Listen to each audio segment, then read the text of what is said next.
نصب ووصف في الكمال وحده لا شريك له من يشرك في ذاته وصفاته وحياته وعاداته أو يتبرك بغيره من نبي وولي وتقي ونقي وعلي وحسين وجميل وصغير وكبير فعليه الوبال. ثم نشهد أن سيدنا وسندنا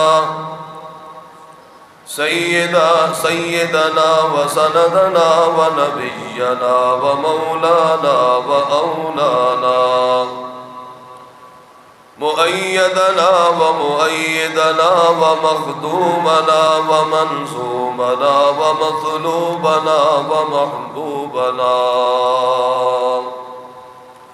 أجدر الخلق جديرنا أعظم الخلق وأنور الخلق وأكمل الخلق وأجدر الخلق من الحسن والسدارة والولاية والحكاية والعناية أعلانا وأجلانا وأنقانا وأخشانا. ثم نشهد أن حبيبنا وحبيب ربنا محبوب جدلنا ونزلنا ووصلنا إيماننا مبين فرقاننا آدي سبيلنا راوي غليلنا وشافي عليلنا هو قدوة وهدبة وأسوة حسنة وبدلائله القاهرة الغالبة الظاهرة الباطنة صعد إلى سدرة المنتهى في ليلة المعراج كشف الدجى ثم دنا فتدلى فكان قاب قوسين أو أدنى فأوحى إلى عبده ما أوحى. أما بعد فأعوذ بالله من الشيطان الرجيم. بسم الله الرحمن الرحيم. ولله العزة ولرسوله وللمؤمنين ولكن المنافقين لا يعلمون. سبحان ربك رب العزة عما يصفون وسلام على المرسلين والحمد لله رب العالمين. يا رب صل وسلم دائما أبدا على حبيبك خير الخلق كلهم هو الذي ترجى شفاعته لكل هول من الأهوال مقتحمين. اللهم صل على محمد وعلى آل محمد كما صليت على إبراهيم وعلى آل إبراهيم إنك حميد مجيد. اللهم بارك على محمد وعلى آل محمد كما باركت على إبراهيم وعلى آل إبراهيم إنك حميد مجيد۔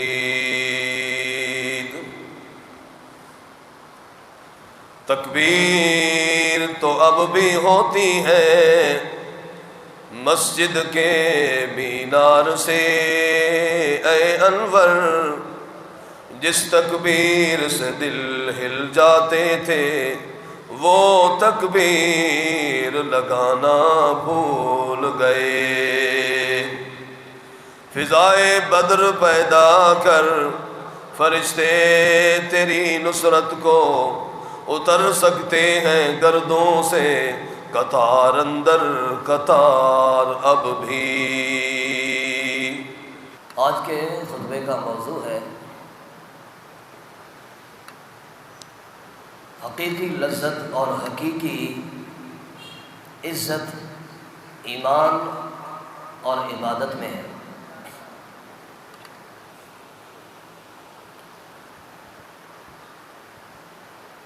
انسان دنیاوی چیزوں سے لذت حاصل کرتا ہے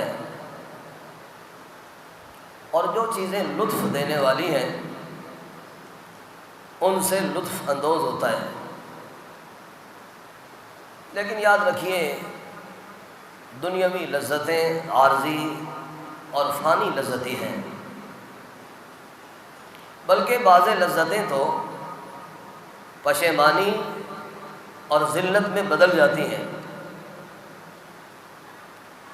جبکہ حقیقی لذت اور حقیقی عزت ایک انسان کی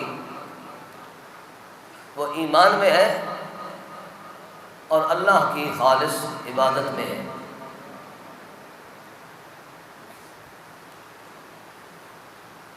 جس عبادت کے بسبب انسان سعادت کے بلند مقام تک پہنچتا ہے، اس مقام تک پہنچتا ہے کہ اللہ فرماتے ہیں میں انسان کے ہاتھ بن جاتا ہوں، انسان کی آنکھ بن جاتا ہوں، انسان کے کان بن جاتا ہوں، یعنی انسان پھر ہاتھوں سے پکڑتا ہے میری مرضی کے مطابق، انسان کی آنکھ وہاں اٹھتی ہے جہاں میری مرضی ہوتی ہے، انسان زبان سے وہ بولتا ہے جو اللہ کی مرضی والا بول ہوتا ہے، انسان کانوں سے پھر وہ سنتا ہے جو اللہ کی خوشنودی کا بول ہوتا ہے، حتیٰ کہ اللہ فرماتے ہیں انسان عبادت کر کے اور ایمان میں ترقی کر کے میرا اس طرح محبوب ہو جاتا ہے کہ پھر انسان اگر میری طرف چل کر آتا ہے تو میری رحمت دوڑ کر استقبال کرتی ہے۔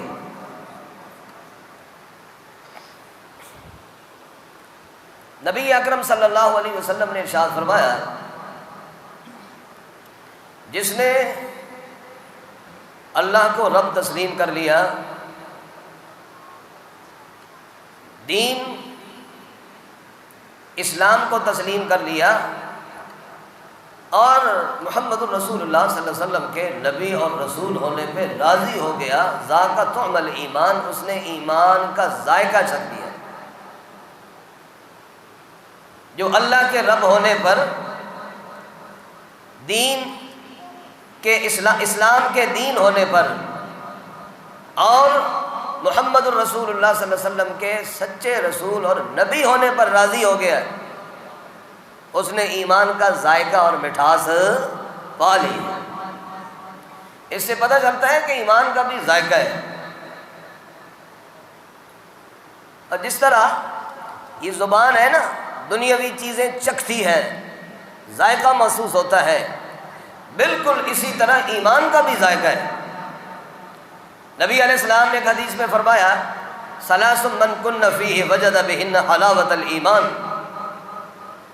جس کے اندر تین چیزیں پائی گئیں اس نے ایمان کی مٹھاس، شیرینی اور حلاوت کو پا لیا۔ پہلی چیز ان یکون اللہ ورسولہ احب الیہ مما سواہما، کہ اللہ اور اللہ کا رسول کائنات کی ہر چیز سے بڑھ کر محبوب ہو جائے۔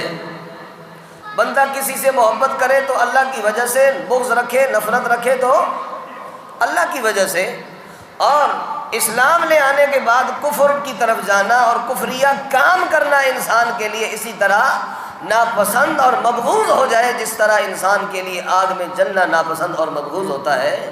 فرمایا جس نے یہ 3 چیزیں اپنے اندر پا لی اس نے ایمان کی مٹھاس اور شیرینی کو پا لیا ہے۔ اس میں پہلی چیز نبی علیہ السلام نے یہ ارشاد فرمائی، اللہ اور اللہ کا رسول کائنات کی ہر چیز سے بڑھ کر محبوب اور پیارا ہو جائے۔ یاد رکھیے ہمارے لیے اللہ کے رسول کی محبت سانس لینے سے بھی زیادہ اہم ہے، مکان بنانے، جائیداد بنانے، مال دولت سے بھی زیادہ اہم ہے۔ ہمیں اگر کوئی چیز انسان بنا سکتی ہے تو پیغمبر کی محبت بنا سکتی ہے، دنیا و آخرت میں سرخرو اور کامران کر سکتی ہے تو محمد الرسول اللہ صلی اللہ علیہ وسلم کی محبت کر سکتی ہے۔ اور محبت یہ ہے کہ دل میں رسول اللہ صلی اللہ علیہ وسلم کا ادب و احترام ہو، آپ کی ذات کا بھی ادب ہو، آپ کی بات کا بھی ادب ہو۔ نبی پاک علیہ السلام کی ناموس کے لیے بندہ غیرت کھانے والا ہو، یہ ہے نبی پاک علیہ السلام کی محبت، اور آپ کی غیر مشروط اطاعت کرنے والا ہو۔ بھائی جب تک یہ محبت ہمیں نصیب نہیں ہوتی ہمیں ایمان کی چاشنی اور مٹھاس نصیب نہیں ہو سکتی ہے۔ اب سوال یہ ہے کہ پیغمبر صلی اللہ علیہ وسلم کی محبت کیسے پیدا ہوگی؟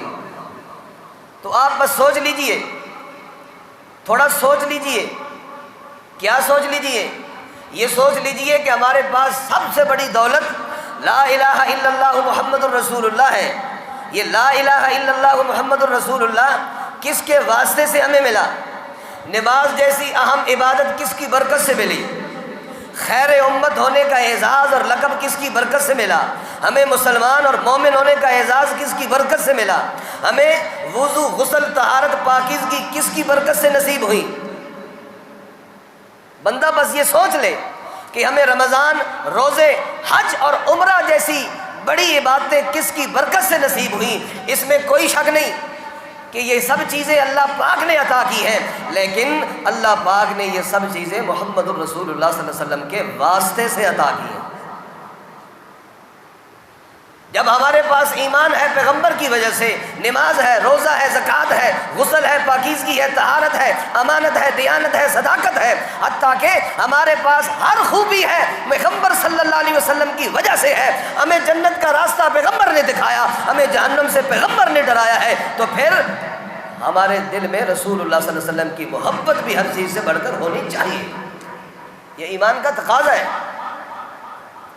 تو نبی پاک علیہ السلام نے فرمایا جس نے اپنے اندر 3 چیزیں پیدا کر لیں تو گویا اس نے ایمان کی مٹھاس، ایمان کی لذت اور شیرینی کو حاصل کر لیا۔ تو بھائی حقیقی عزت جو ہے نا، حقیقی لذت جو ہے وہ ایمان کی لذت ہے۔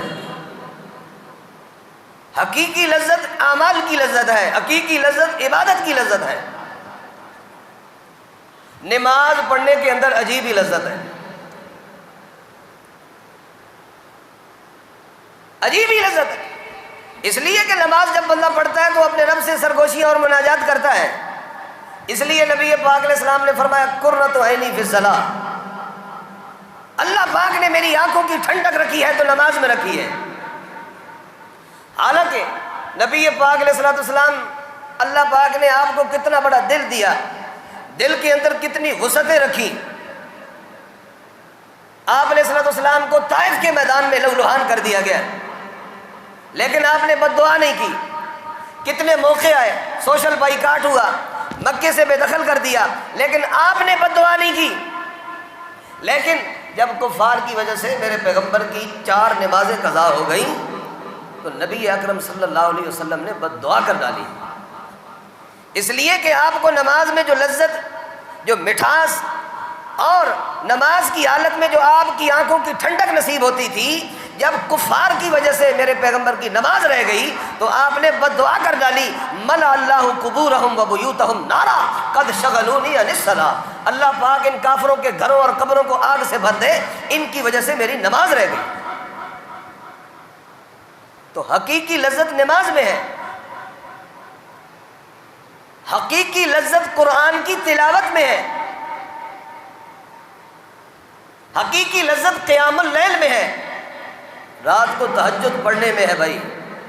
وہ کسی بڑے سلف نے کہا نا، جب رات ہوتی ہے سورج غروب ہوتا ہے تو میں خوش ہو جاتا ہوں، اس لیے کہ رات کو خلوت میں اندھیرے میں میں اپنے رب سے ملاقات کرتا ہوں تو میری آنکھوں کو، میں اپنے رب سے مناجات کرتا ہوں تو مجھے اپنی آنکھوں کی ٹھنڈک نصیب ہوتی ہے۔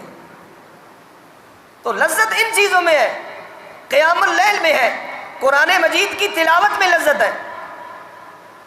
نبی پاک علیہ السلام کے بارے نہیں آتا، آپ رات کو تہجد میں اٹھتے اور قرآن پڑھتے چلے جاتے، پڑھتے چلے جاتے، حتیٰ کہ اللہ پاک کو وہی اتارنی پڑی، یا ایھا المزمل قم اللیل الا قلیلا نصفہ او انقص منہ قلیلا او زد علیہ ورتل القرآن ترتیلا۔ اللہ پاک نے فرمایا میرے پیغمبر رات کو قیام تو کیا کر، لیکن اتنا زیادہ قیام نہ کیا کر کہ تیرے پاؤں سوج جائیں، تیرے پاؤں پہ ورم آ جائے، وہ پھٹ جائیں کھڑا ہونے سے۔ ضرور قیام کیا کر ضرور۔ اور حضرت عائشہ صدیقہ رضی اللہ تعالی عنہا نے بھی نبی پاک علیہ السلام سے عرض کیا، اللہ کے رسول اتنی زیادہ عبادت و ریاضت کرنے کیوں کرتے ہو؟ اللہ پاک نے تو آپ کے اگلے پچھلے معاف کر دیے، اللہ پاک نے آپ کو اتنی عزتیں عطا کی، اتنا مقام دیا، اتنی رفتیں عطا کی۔ نبی پاک علیہ السلام نے فرمایا عائشہ اس لیے تو زیادہ اللہ کے حضور قیام کرتا ہوں، اس لیے تو قیام اللیل میں قرآن مجید پڑھتا رہتا ہوں، میں قرآن پڑھتا ہوں تو اللہ سے کلام کرتا ہوں، اس لیے میں زیادہ کلام پڑھتا ہوں۔ اللہ پاک نے میرے اوپر احسان جو بڑے کیے، انعام جو کہ بڑے کیے، میرے اللہ پاک نے مجھے امام الانبیاء والمرسلین بنایا، اللہ پاک نے نبوت کا تاج، ختم نبوت کا تاج میرے سر پہ سجایا، اللہ پاک نے مجھ پر اتنے جو انعام کیے۔ افلا اکون عبدا شکورا، کیا میں اللہ پاک کا شکر گزار بندہ نہ بنوں؟ تو حقیقتاً لذت ان چیزوں میں ہے بھائی، حقیقی لذت توحید میں ہے، توحید میں لذت ہے کہ بندہ توحید کے لیے دیکھو نا، قرآن مجید کے اندر اللہ پاک نے اصحاب الکہف کا واقعہ سنایا ہے۔ کیوں سنایا؟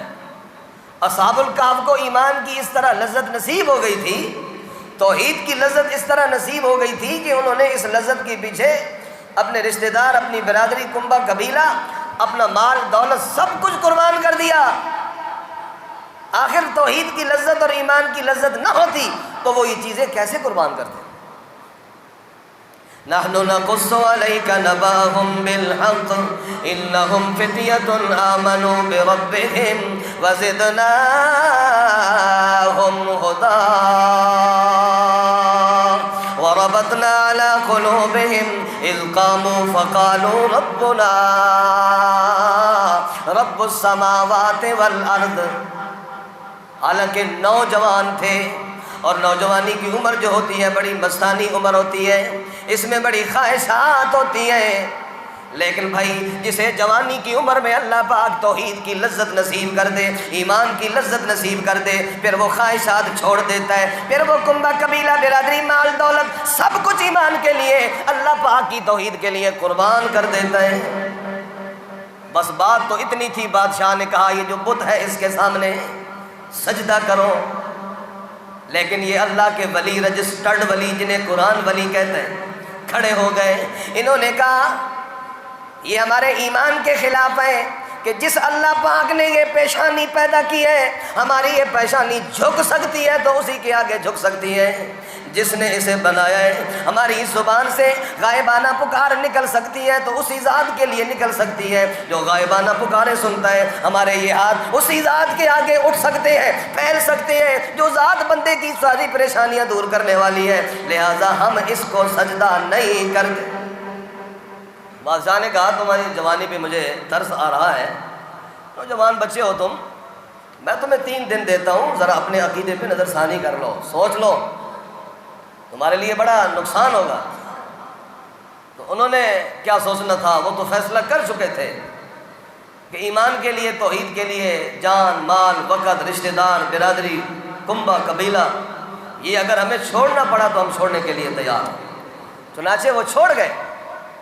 نحن نقص علیک نبأہم بالحق، اور پھر اللہ پاک نے بدلے میں کیا دیا؟ وَتَرَى الشَّمْسَ إِذَا طَلَعَت تَّزَاوَرُ عَنْ كَهْفِهِمْ ذَاتَ الْيَمِينِ وَإِذَا غَرَبَت تَّقْرِضُهُمْ ذَاتَ الشِّمَالِ وَهُمْ فِي فَجْوَةٍ مِّنْهُ۔ اللہ پاک نے وہ کیا کیا؟ وہ کچھ وقت کے لیے سستائے اللہ پاک نے 309 سال کے لیے سلا دیا، لمبی اور میٹھی نیند سلا دیا۔ پھر اللہ پاک خود ان کی کروٹیں بدلتے رہے، اللہ پاک اپنی رحمت سے خود ان کی کروٹیں بدلتے رہے، حتیٰ کہ سردیوں کے موسم میں اللہ پاک سورج کو غار کے منہ کے سامنے لے آ کر سورج کی حرارت اور تپش پہنچا کر، تاکہ ان کے تپش ان کو سردی نہ لگے، اور گرمیوں کے موسم میں سورج کو غار کے منہ سے سائڈ پر گزار کر کے تاکہ انہیں سورج کی تپش پہنچ کر انہیں گرمی محسوس نہ ہو، اللہ پاک نے اس طرح ان کے بندوبست کیے۔ وَكَذَلِكَ بَعَثْنَاهُمْ 309 سال کے بعد اللہ پاک نے اٹھایا، لِيَتَسَاءَلُوا بَيْنَهُمْ، تاکہ آپس میں پوچھے سوال کریں، اور آنے والوں کے لیے ان کا یہ سوال جواب کرنا عقیدہ بن جائے۔ وَكَذَلِكَ بَعَثْنَاهُمْ لِيَتَسَاءَلُوا بَيْنَهُمْ قَالَ قَائِلٌ مِّنْهُمْ كَمْ لَبِثْتُمْ، ایک پوچھنے والے نے پوچھا میاں کتنا دن ٹھہرے رہے؟ تو دوسروں نے کہا لَبِثْنَا يَوْمًا أَوْ بَعْضَ يَوْمٍ،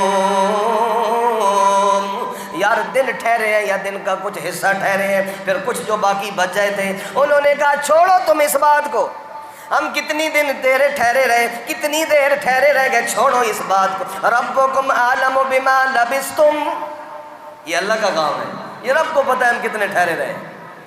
فَبَعْثُوا أَحَدَكُمْ بِوَرِقِكُمْ هَٰذِهِ إِلَى الْمَدِينَةِ فَلْيَنظُرْ أَيُّهَا أَزْكَىٰ طَعَامًا فَلْيَأْتِكُمْ بِرِزْقٍ مِّنْهُ وَلْيَتَلَطَّفْ وَلَا يُشْعِرَنَّ بِكُمْ أَحَدًا۔ یہ جو ہمارے پاس پونجی ہے، یہ جو پیسے تھوڑے سے ہمارے پاس بچے ہوئی ہیں، یار بھوک لگ رہی ہے، قربان جاؤں اللہ پاک کی ذات پر 309 سال سوئے رہے، روح ان کے جسم سے نکلی نہیں، 309 سال سوئے رہے، اللہ پاک نے انہیں بھوک محسوس نہیں ہونے دی، اور جو ہی سونے کے بعد اٹھتے ہیں کہتے ہیں یار بھوک لگی ہے، یہ جو تھوڑے پیسے ہمارے پاس ہیں، ایک کو کہتے ہیں تو جا نہ جا کے فَلْيَأْتِكُمْ بِرِزْقٍ مِّنْهُ، ہاں رزق لے آ، کھانا لے آ، لیکن جا کر دیکھنا کوئی مشرک اگر اس نے غیر اللہ کی ذبیحہ، غیر اللہ کی نیاز اور نظر کے طور پہ کوئی جانور ذبح کیا ہوا ہے، خبردار اس سے نہ لے آنا۔ مفسرین کہتے ہیں اس دور میں لوگ غیر اللہ کی نظر و نیاز دیتے تھے، غیر اللہ کے تقرب کے لیے جانور بکرے چڑھاتے تھے، وہ اللہ کے ولی کہتے ہیں، اللہ کے ولی۔ اور ہمیں اولیاء کا گستاخ کا تانا دینے والوں سنو اللہ کے رجسٹرڈ ولیوں کا کلام، اللہ کے رجسٹرڈ ولی کا قول سنو، اللہ کے رجسٹرڈ ولی کا ایمان سنو۔ کیا کہتے ہیں؟ جا بھائی کھانا تو لے آ، لیکن دیکھنا غیر اللہ کی نظر اور نیاز سے نہیں لے گی۔ قرآن ہے، قرآن سورہ کہف اٹھا کر پڑھیں، طیب ستھرا اور پاکیزہ چیز لے کر آنی ہے۔ تو بھائی حقیقی لذت جو ہے وہ توحید میں ہے، حقیقی لذت ایمان میں ہے، حقیقی لذت جو ہے وہ عبادت میں اللہ پاک نے رکھی ہے۔ یہ دنیاوی چیزیں، یہ مال و متاع اور دولت، ان میں حقیقی لذت نہیں، حقیقی عزت اور حقیقی لذت اللہ پاک نے رکھی ہے، تو وہ صحیح ایمان اور نیک اعمال اور عبادت کے اندر اللہ پاک نے رکھی ہے، وہ توحید کے لیے جان قربان کرنے پہ رکھی ہے، اللہ کے دین کی سربلندی کے لیے جان کٹانے میں اللہ پاک نے لذت رکھی ہے۔ لذت آخر رکھی ہے نا کہ جنتی جنت میں پہنچ کر، مجاہد شہید جنت میں پہنچ کر بھی طلب کرتے ہیں ان ترد ارواحنا الى اجسادنا حتى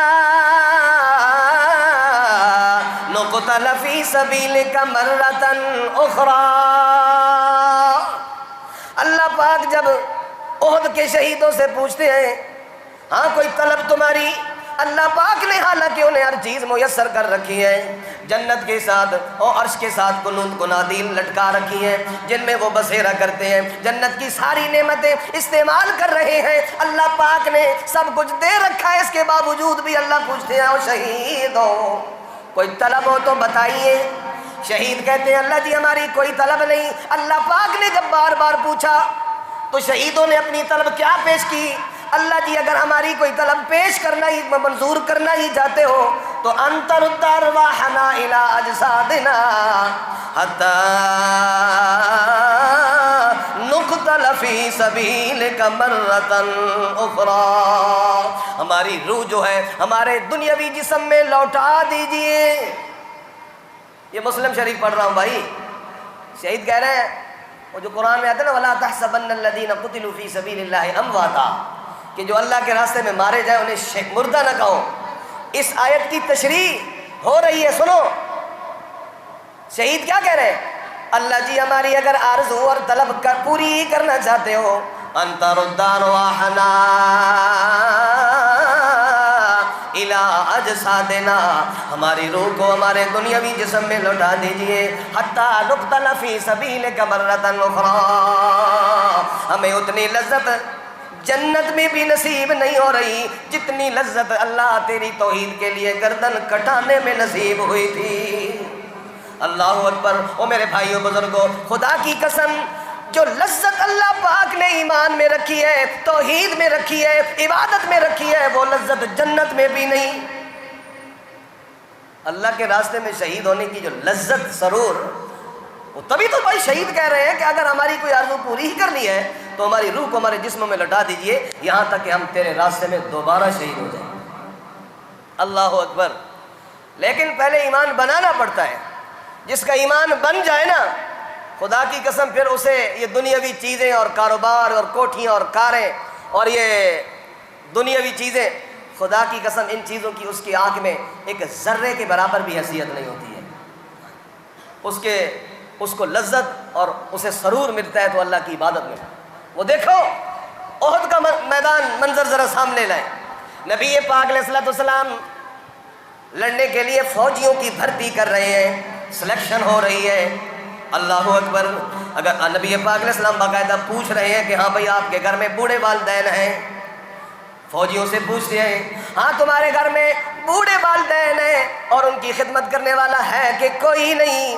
جب کوئی کہہ دیتا ہے اللہ کے رسول گھر میں بوڑھے والدین ہیں ان کی خدمت کرنے والا بھی کوئی نہیں، تو نبی پاک علیہ السلام فرماتے ہیں پھر تو ادھر ہی رہ جا، ان بوڑھے والدین کی خدمت کر، یہی تیرا جہاد ہے۔ اور والدین کی خدمت کرنا یہ جہاد ہے بھائی، اور یہ بڑا جہاد ہے، یہ عظیم جہاد ہے۔ جس کے والدین زندہ ہے خدا کی قسم ان کی خدمت کر کے جنت کماؤ، یہ جہاد ہے۔ آپ فرماتے کہ جن کے والدین زندہ ہے وہ ادھر ہی رہ جاؤ، ان کی اگر کوئی خدمت کرنے والا کوئی نہیں تو اس کے لیے میدان جہاد میں جانے کی ضرورت نہیں، وہ گھر ہی رہ جائے اپنے بوڑھے والدین کی خدمت کرے، اس کے لیے یہی جہاد ہے۔ نبی پاک علیہ السلام سلیکشن کر رہے ہیں، اچانک آپ کی نظر ایک نوجوان لڑکے سمرہ پہ پڑ گئی، جندب کے بیٹے سمرہ۔ اللہ، نبی پاک علیہ السلام نے دیکھا تو فرمایا تو بالکل نوجوان ہے، تو بالکل لڑکا ہے، بچہ ہے، ہم بچوں پہ آخر مصیبت کیوں ڈالیں، بچوں کو میدان جہاد میں کیوں لے جائیں؟ لہذا آپ نے فرمایا کہ آپ پیچھے ہٹ جائیں، آپ کی سلیکشن نہیں ہو سکتی۔ حضرت سمرہ رضی اللہ تعالیٰ عنہ اپنے پاؤں کی، اپنے پنجوں کے اوپر کھڑے ہو کر، اونچے ہو کر کھڑے ہو گئے، عرض کرتے ہیں اللہ کے رسول میں اتنا چھوٹا تو نہیں ہوں، پنجوں کے بل اونچے ہو کر کھڑے ہو گئے۔ دیکھو جذبہ جہاد، لذت ہے نا، ایمان میں لذت ہے نا، پنجوں کے بل اونچے ہو کر کھڑے ہو گئے، عرض کرتے اللہ کے رسول اتنا چھوٹا تو نہیں ہوں، تو نبی پاک علیہ السلام کے چہرے پہ مسکراہٹ آ گئی۔ آپ نے فرمایا تم تو بچے ہو کر بھی بڑے بہادر ہو۔ فرمایا جی مبارک ہو، آپ کی سلیکشن ہو گئی۔ اللہ اکبر۔ پھر کیا ہوا؟ نبی پاک علیہ السلام کی نظر حضرت رافع پہ پڑی جو سمرہ سے بھی چھوٹی عمر کے نوجوان، دیکھو نوجوان، نبی پاک علیہ السلام نے فرمایا جس کی جوانی اللہ کی عبادت میں کھپ گئی، قیامت کے دن جب کوئی سایہ نہیں ہوگا اللہ پاک اسے اپنے عرش کے سائے میں جگہ عطا کریں گے۔ اور نوجوانوں کی فکر کرو، والدین انہیں عبادت میں لگاؤ۔ نبی پاک علیہ السلام کی نظر پڑی رافع پہ، فرمایا یہ تو بالکل ہی بچہ ہے، آج ہم نے جنگ میں بچوں کو لے جانا ہے، لہذا آپ نے فرمایا رافع آپ پیچھے ہٹ جائیں، آپ کی سلیکشن نہیں ہو سکتی۔ حضرت رافع نبی پاک علیہ السلام کے حکم کی تعمیل میں پیچھے تو ہٹ گئے، لیکن عرض کرتے ہیں اللہ کے رسول جندب کے بیٹے سمورہ کی سلیکشن کر لی، وہ بھی آخر لڑکا ہے اور میں بھی لڑکا ہوں، اس کی سلیکشن کر لی، میری سلیکشن کیوں نہیں کرتے؟ آخر میری آپ سمورہ سے کشتی کرا لے، اگر میں نے سمورہ کو پچھاڑ دیا تو پھر تو میری سلیکشن ہو جائے گی نا۔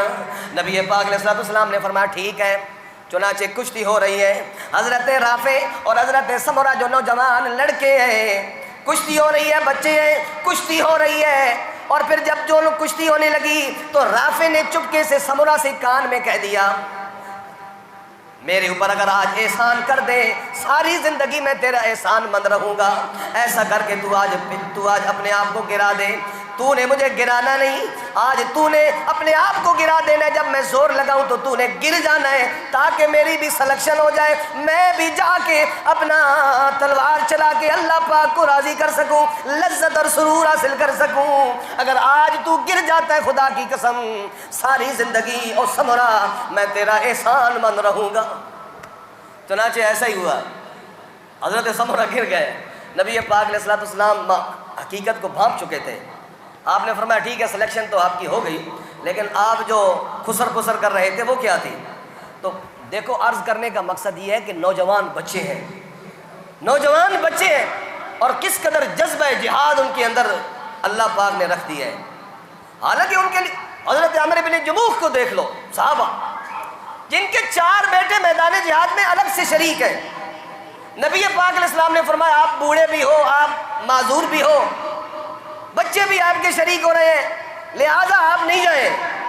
تو حضرت عمرو بن جموح نے کہا، عرض کیا اللہ کے رسول مجھے جنت میں داخل ہونے سے کیوں روکتے ہو؟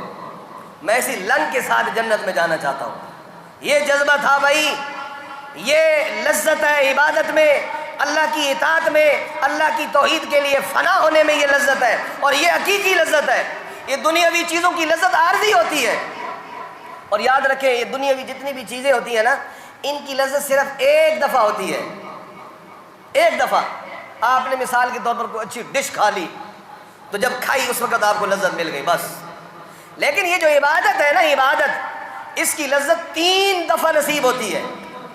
دوران عبادت بھی لذت ملتی ہے، دوران عبادت، اور پھر زندگی کے کسی موڑ پہ آپ کو وہ لذت یاد آئے، وہ عبادت یاد آئے، وہ اپنا کیا ہوا عمل یاد آئے، پھر بھی لذت، میں نے زندگی کے فلاں موقع پہ اللہ کی رضا کے لیے یہ عمل کیا تھا، اس وقت پھر دل خوش ہو جاتا ہے۔ اور پھر قیامت کے دن جب اللہ ثواب اور بدلہ دیں گے تو اس وقت تو لذت وہ دیدنی ہوگی۔ نبی پاک علیہ السلام نے فرمایا للصائم فرحتان، روزے دار کے لیے 2 خوشیاں ہیں، فرحت عند فطرہ وفرحت عند لقاء ربہ۔ ایک تو روزے دار کو خوشی اس وقت ملتی ہے، لذت اس وقت ملتی ہے جب جو روزے کی حالت میں ہوتا ہے، شکر کر رہا ہوتا ہے، دعا مانگ رہا ہوتا ہے، اللہ جی تو نے توفیق دی، تیری توفیق سے روزہ رکھا ہوا ہے۔ اور پھر جب روزہ کمپلیٹ ہوتا ہے، دسترخوان پہ بیٹھا ہوتا ہے، اللہ پاک کی طرح طرح کی نعمتیں بھی سامنے ہوتی ہیں، اس وقت بھی لذت خدا کی قسم نصیب ہوتی ہے، اس وقت بھی انسان کا دل خوش ہو رہا ہوتا ہے، الحمدللہ الحمدللہ الحمدللہ، اللہ پاک کا فریضہ پورا ہو رہا ہے۔ وَفَرْحَةٌ عِنْدَ لِقَاءِ رَبِّهِ، اور تیسری خوشی جو قیامت کے دن اللہ پاک بدلہ دیں گے اس وقت نصیب ہوگی۔ اللہ پاک فرمائیں گے اور روزے دارو تمہارے لیے تو میں نے ایک جنت کا دروازہ ہی الاٹ کر رکھا ہے۔ کہاں ہے روزے دار؟ ان کے لیے وہ والا دروازہ جو ہے ریان، اس سے گزرو گے تمہاری سیرابی ہو جائے گی۔ اللہ اکبر۔ تو عبادت کی لذت وقتی نہیں ہوتی، عارضی نہیں ہوتی، یہ دائمی لذت ہے۔ زندگی کے کسی موڑ پر آپ کو وہ عبادت یاد آ گئی، آپ خوش ہو جائیں گے۔ آپ نے اگر زندگی میں کسی بیوہ، کسی یتیم عورت ہے، اس کو پاؤں پہ کھڑا کیا ہے، خدا کی قسم آپ زندگی کے کسی موڑ پہ جب آپ کو وہ منظر یاد آئے گا، خدا کی قسم آپ کو قلبی اور روحانی طور پر تسکین اور خوشی نصیب ہوگی۔ جب یاد کریں گے اسی وقت آپ کو پہلے سے بھی زیادہ لذت اور سرور نصیب ہوگی۔ تو ان چیزوں میں حقیقتاً لذت ہے بھائی، عبادت میں لذت ہے۔ یہ دنیاوی چیزیں اور کیا ہے، یہ دولت کیا ہے؟ دیکھو بدر کے میدان ذرا سامنے لاؤ، آج 17 تاریخ بھی ہے، 17 تاریخ ہے 2 ہجری، 17 رمضان کو بدر لڑی گئی ہے۔ یہ پہلی جنگ اسلام اور کفر کے درمیان، جس میں اللہ پاک لیحق الحق ویبطل الباطل، اللہ پاک نے حق کو ثابت کر دیا اور باطل کو باطل کر دیا۔ کفار کے پاس دونوں چیزیں تھیں، مال و اسباب تھا، لیکن مال و اسباب اور دولت انہیں برے انجام سے بچا نہیں سکا۔ اور ادھر مسلمانان دنیا، مسلمانوں کے پاس کیا تھا؟ دنیاوی کوئی چیز نہیں تھی، وہ دنیاوی ساز و سامان سے بے سر و سامان تھے، وہ آلات جنگ سے بھی، لیکن ان کے پاس ایمان تھا، اعمال تھے، عبادت کی لذت تھی۔ تو اللہ پاک نے جب اس ایمان اور اعمال کی لذت کی وجہ سے انہیں کامیاب و کامران کرنا چاہا، تو وہ بڑے بڑی فوج اور ہزاروں کا لشکر، ان کے پاس سب کچھ تھا، وہ انہیں اللہ پاک کی اس عزت و عظمت اور حقیقی لذت سے محروم نہیں کر سکا۔ قرآن مجید پڑھیے آپ، یہ دولت، یہ دنیا، یہ حقیقی عزت نہیں ہے۔ حقیقی عزت یہ ہے عبادت میں۔ آپ اللہ کے راستے میں ذرا مال دے کر دیکھیں، آپ کو کیسی لذت ملے گی۔ قرآن مجید کے اندر اللہ پاک نے واقعہ سنایا ہے، قطروس مشرک اور ایک یہودا موحد تھا۔ وَاضْرِبْ لَهُمْ مَثَلَ الرَّجُلَيْنِ جَعَلْنَا لِأَحَدِهِمَا جَنَّتَيْنِ مِنْ أَعْنَابٍ وَحَفَفْنَاهُمَا بِنَخْلٍ وَجَعَلْنَا بَيْنَهُمَا زَرْعًا كلتا الجنتين آتت أكلها ولم تظلم منه شيئا وفجرنا خلالهما نهرا وكان له ثمر فقال لصاحبه وهو يحاوره أنا أكثر منك مالا وأعز نفرا۔ یہ دو بھائی تھے، ایک قطروس تھا مشرک تھا، دوسرا یہودا موحد مومن تھا، دونوں کے پاس باغ تھے۔ مومن موحد نے اللہ جو باغ تھا اس کا اللہ کی دین کی سرفرازی اور بلندی کے لیے صرف کر دیا، وقف کر دیا، اور یہودا جو مشرک تھا وہ اس باغ پہ قابض بن کے بیٹھا رہا، سانپ بن کر بیٹھا رہا، اللہ کے راستے میں نہ دیا، حتیٰ کہ وہ جو مومن موحد تھا اسے وہ چڑھایا کرتا تھا، انا اکثر منک مالا واعز نفرا، ودخل جنته وهو ظالم لنفسه قال ما اظن ان تبيد هذه ابدا۔ کہنے لگا میرا مال زیادہ ہے، جب میرا مال زیادہ ہے، میرے نوکر ہیں، میرے چاہنے والے ہیں، میرے بڑے خشم و خدم ہیں۔ اور پھر جب باغ میں جایا کرتا تھا کیا کہتا تھا؟ ما اظن ان تبيد هذه ابدا، یہ باغ کبھی ختم نہیں ہوگا۔ وما اظن الساعة قائمة، اور میرا خیال نہیں کہ قیامت بپا ہوگی۔ ولئن رددت الى ربی لاجدن خیرا منها منقلبا، اور اگر قیامت قائم بھی ہو گئی، جس طرح اللہ پاک نے دنیا میں مجھے زیادہ دے رکھا ہے، قیامت والے دن بھی میرے پاس زیادہ ہوگا۔ یہ مشرک کا تصور ہے۔ اور مومن وہ جو کچھ ہے ادھر ہی دے دیتا ہے کہ ادھر مجھے ملے۔ اس نے کیا کہا؟ اس نے کہا کفرت بالذی خلقک من تراب ثم من نطفہ ثم سواک رجلا لیکن هو اللہ ربی ولا اشرک بربی احدا۔ اس نے کہا کفرت بالذی خلقک من تراب، اللہ پاک نے مال دیا، اللہ پاک نے مال دیا، اب اللہ کا حصہ تو نہیں نکالتا، اللہ کی خالص عبادت نہیں کرتا، تو نے اپنے پیدا کرنے والے کی ناشکری کی، جس نے تجھے پیدا کیا من تراب ثم من نطفۃ ثم سواک رجلا لیکن هو اللہ ربی، میرا رب تو اللہ ہے، ولا اشرک بربی احدا۔ ظالم، تو اللہ کی ذات و صفات میں شریک بنا کر کے اس کی ناشکری کرتا ہے، میں کہ اس کی ذات و صفات میں کسی کو شریک نہیں، ولا اشرک بربی احدا، میں اپنے رب کی ذات و صفات میں کسی کو شریک قرار نہیں دیتا۔ بہرحال قصہ مختصر کیا ہوا؟ اس قطروس مشرک کا جو باغ تھا اللہ پاک نے اسے تباہ و برباد کر دیا، تباہ کر دیا، برباد، اور کفِ افسوس ملتا رہ گیا۔ یہ جو ہوتا ہے نا مومن بندہ، جب اسے اللہ پاک مال اور دولت دے نا تو وہ مغرور نہیں ہوتا، وہ اسے اللہ پاک کا عطیہ سمجھتا ہے، اللہ کی دین۔ یہ سب تیرا کرم ہے یا رب، یہ سب تیرا کرم ہے یا رب،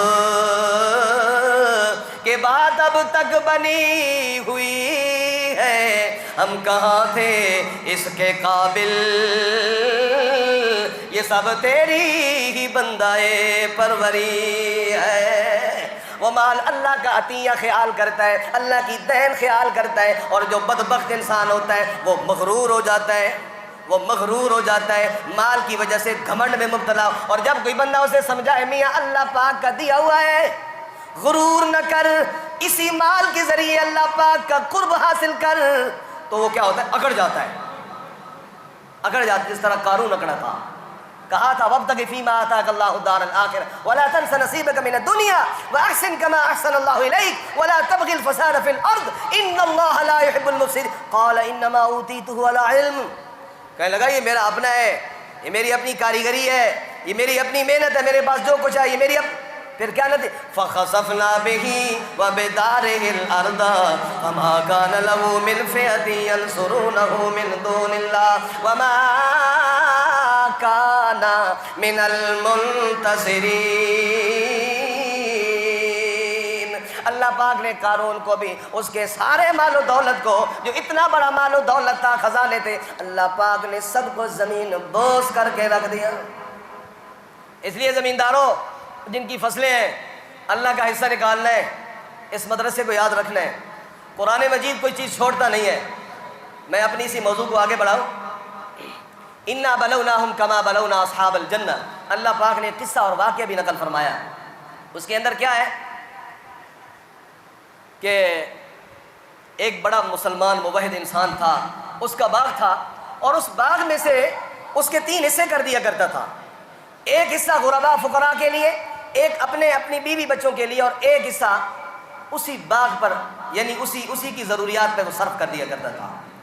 جب وہ فوت ہوا، اس کے بیٹے اس کے باغ کے وارث ہوئے، تو انہوں نے کہا ہمارا باپ کا بھی دماغ ٹھیک نہیں تھا، وہ سارا مال ہی دے دیتا تھا، جی غریبوں فقیروں مسکینوں یتیموں پہ خرچ کر دیتا تھا، لہٰذا ہم نے ایسا نہیں کرنا. جب باغ کا پھل تیار ہونا ہے نا، صبح سویرے سویرے چپکے سے جانا ہے، سارا پھل توڑ لینا ہے. اللہ یدخلن علیکم مسکین، تاکہ کوئی مسکین ہمارے پاس نہ آئے، سب کچھ خود ہی سمیٹ لینا ہے. اللہ اکبر.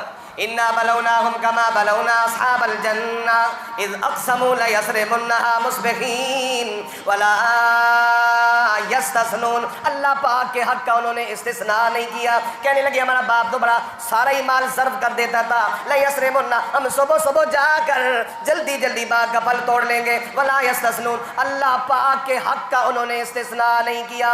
عشر کا روایات میں آتا ہے، صحیح ابن حبان کی درست روایت ہے.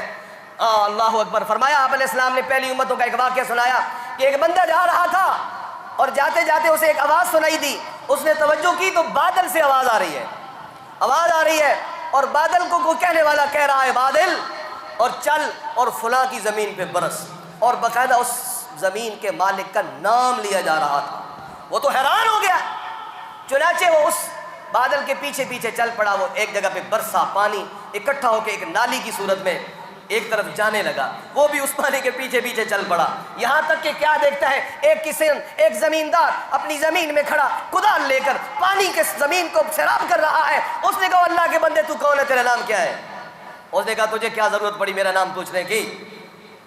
اس نے کہا بس آپ مجھے بتا دیجیے. اس نے بتا دیا. اس نے کہا کیوں پوچھا؟ اس نے کہا پوچھا اس لیے کہ میں نے ایک آواز سنی غیب سے، ایک آواز دینے والا بادل کو آواز دے رہا تھا، اوے بادل چل اور فلاں کی زمین پہ برس.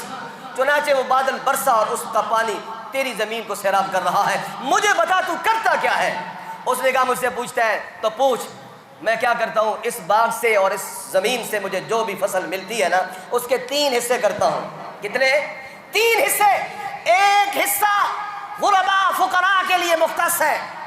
اور اللہ بھی قرآن میں فرماتے ہیں جس دن تم کھیتی کاٹو اسی دن اللہ کا حق الگ کرو.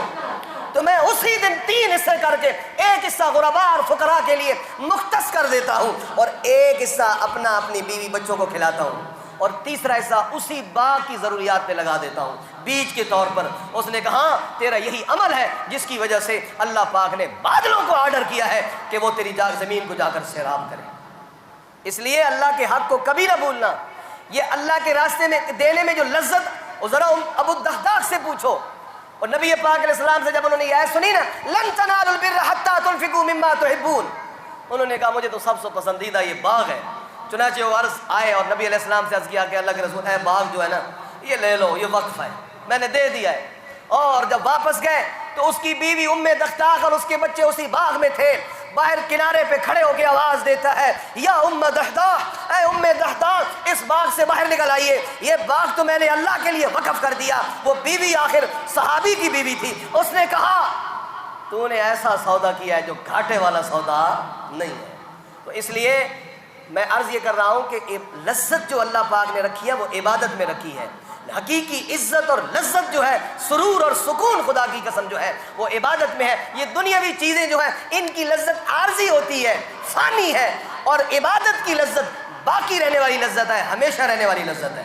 اس لیے اب ایک نئی عبادت آ رہی ہے اعتکاف کی، اس لیے اپنے آپ کو اعتکاف کے لیے بھی تیار کریں. بس ختم کرتا ہوں. اعتکاف اس کی فضیلت بس اتنا ہی کافی ہے کہ نبی پاک علیہ السلام نے زندگی بھر اعتکاف کیا ہے. اور ایک حدیث میں ہے 2 حج 2 عمروں کا ثواب. اور حقیقتاً جب بندہ اعتکاف بیٹھتا ہے نا تو اللہ کے در رحمت کو مان لیتا ہے، وہاں پر بیٹھ جاتا ہے. پہلے تو یہ نا نماز پڑھی تو گیا، اب بندہ آ جاتا ہے اور عرض کرتا ہے اب تو میں اللہ بیٹھ گیا ہوں نا، اب تو میں لے کے جاؤں گا. اور جس طرح ایک فقیر ہوتا ہے نا دروازے پہ بیٹھا یار معاف کر، وہ کہتے ہیں نا میاں میں لے کے ہی جاؤں. بعض فقیر ہوتے ہیں اور لے کے ہی جان دینا، وہ بیٹھ جاتے ہیں اور پھر مالک مکان کو مجبوراً دینا پڑتا ہے. تو اعتکاف والا بھی اللہ کی در رحمت میں بیٹھ جاتا ہے، عرض کرتا اللہ میں لے کے جاؤں گا، میں لے کے جاؤں گا، میں لے کے جاؤں گا. بالآخر جاتا ہے تو فرمایا 2 حج اور 2 مقبول عمروں کا ثواب لے کر جاتا ہے. اور اعتکاف کی وجہ سے وہ مسجد سے باہر جتنی نیکیاں پڑھنے سے محروم ہو جاتا ہے، کسی کا جنازہ پڑھنے سے، کسی مسلمان مریض کی عیادت کا، اور جتنی بھی نیکیاں جو مسجد سے باہر سے تعلق رکھتی ہیں اعتکاف کی وجہ سے وہ رہ گیا. اللہ پاک بغیر وہ نیکی کیے اس کے کھاتے میں ثواب لکھ دیتے ہیں. تو اس لیے اعتکاف کی یہ مت ڈرو کرونے سے، آؤ مسجد میں سارے نماز پڑھو، بڑے بھی آؤ چھوٹے بھی آؤ، اور اعتکاف بھی بیٹھو. ٹھیک ہے ایسو پیس کا خیال رکھو، آپ ماسک لگا کر آؤ. ٹھیک ہے نماز کی حالت میں اگر آپ کا دل نہیں مانتا ماسک لگانے پر، نماز کی حالت میں اتار دو، پھر جب آپ جاؤ تو پھر ماسک پہنو. ایسو پیس کا خیال ضرور رکھو، لیکن ضرور اعتکاف بیٹھو. مسجد سے اپنا تعلق نہ چھوڑو، مسجد کے ساتھ تعلق بناؤ گے یہ کرونا اور وبائیں دور ہو جائیں گی. یہ ساری وبائیں ہماری اوپر مسلط ہی اسی وجہ سے ہوئی ہیں کہ ہمارا تعلق اللہ پاک کے گھر سے ٹوٹ گیا ہے. تو اس لیے آپ خوشی سے اور پوری تیاری کے ساتھ گھر تقریباً کم از کم ایک بندہ اپنے آپ کو اعتکاف کے لیے تیار کرے گا. انشاءاللہ ضرور تیاری کریں. اللہ پاک مجھے بھی جناب